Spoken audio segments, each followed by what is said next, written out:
Hoy quería hablar de estructuras falsas. Realmente no son estructuras falsas, claramente son estructuras reales que existen.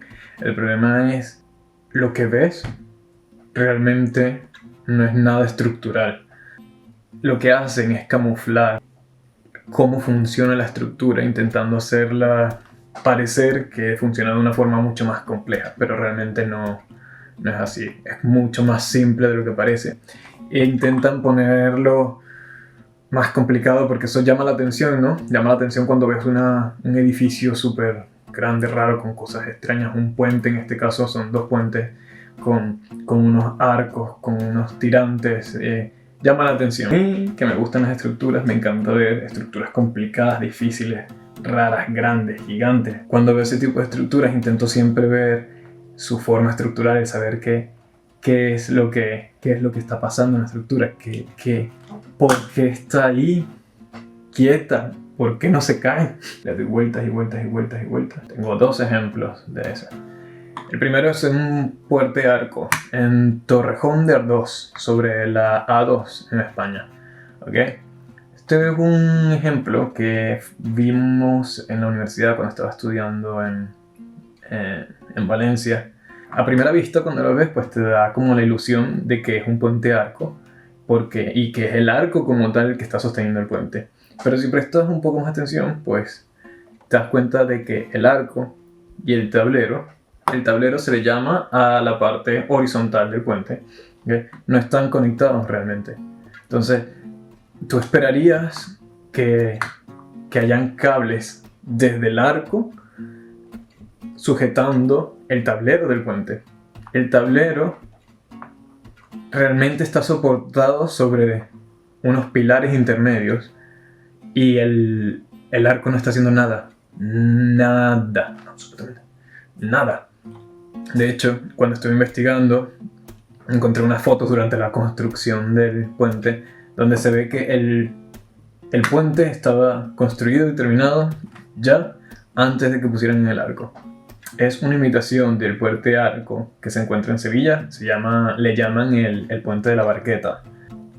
Pero al contrario de este ejemplo, el puente de la Barqueta sí es un puente arco y pues lo puedes ver en la foto donde está el arco y los cables sujetando el tablero y tiene un propósito el arco. En el otro no tiene estructuralmente ningún propósito. El propósito es aparentar que esa es su forma estructural.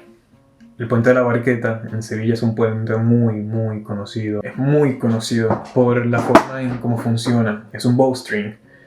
El arco y el tablero y los cables sujetando el tablero como una sola unidad, ¿okay? como un ente trabajando en conjunto. Y se puede observar en la manera como lo construyeron. Cuando lo construyeron todo el puente con el arco, el tablero y los cables aparte a un lado, y luego se transportó por el río y se instaló, se levantó y se pone. Eso es lo que tienen los puentes bowstring, que como funcionan como una sola pieza, el arco estando en compresión principalmente, el tablero en tensión y los cables pues también en tensión sujetando el tablero, lo puedes coger por una parte y literal ponerlo donde quieras ponerlo. Claramente es un poco más complicado, ¿no? Tienes que saber por dónde cogerlo, a qué distancia y por cuánto tiempo también. Bueno, muy pesado claramente, pero en principio es así. Sobre todo por el cómo fue instalado, tiene mucho mérito estructuralmente. El otro es una imitación. Sí, tiene su mérito, que es un puente que está bien hecho y que está ahí, funciona. Nos intentan engañar. El segundo ejemplo, tuve la suerte de haberlo encontrado porque es aquí en la ciudad donde estoy viviendo ahora mismo, en Leeds, y lo noté porque me gustan muchísimo los puentes. Y este puente es un puente peatonal largo, tiene una forma bastante extraña, como no es que va de un punto A a un punto B en una línea recta, o ni siquiera una sola curva. hace como una U, vuelve y después se vuelve. La cosa es que cuando vi eso dije, qué raro, qué difícil debió haber sido esto. Luego vi que tenía unos pilares, ¿ok? Y dije, bueno, seguramente las partes complicadas ya están en pilares y la otra parte solo sujetada con los tirantes. Un puente entirantado consiste generalmente en una torre, ¿ok? Donde salen los tirantes hacia los lados, ¿ok? Y sujetan el tablero. Esos tirantes entonces tienen que estar en tensión porque está colgando el tablero, que es muy pesado, de ellos mismos, ¿ok? Generalmente en un punto medio de la torre o en un punto equidistantes, ¿ok? De una misma distancia, para que tenga un balance de fuerzas permanentes de un lado y de otro, entonces no esté intentando doblarse así.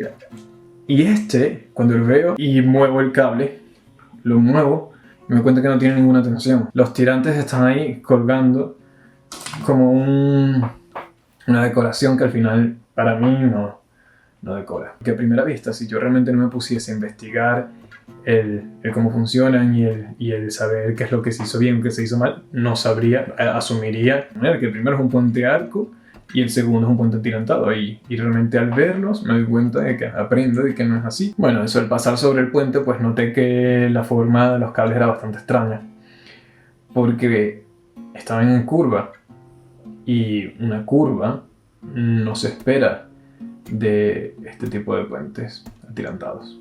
Bueno, al final eso es lo que hace resistir la estructura, son los pilares inferiores.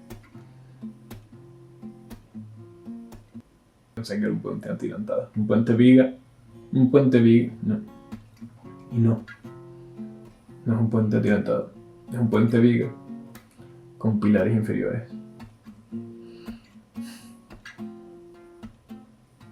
Bueno, ya esto son dos ejemplos para explicar el cómo funcionan y el cómo a veces creemos que funcionan las cosas y no lo son. Y bueno, si conocen de alguna otra estructura que parece que funciona de una manera y no es así, quiero saber de cómo funcionan realmente, y cuando vaya a verlas saber de, yo sé que eso no es así. Y nada, pues, buenas noches.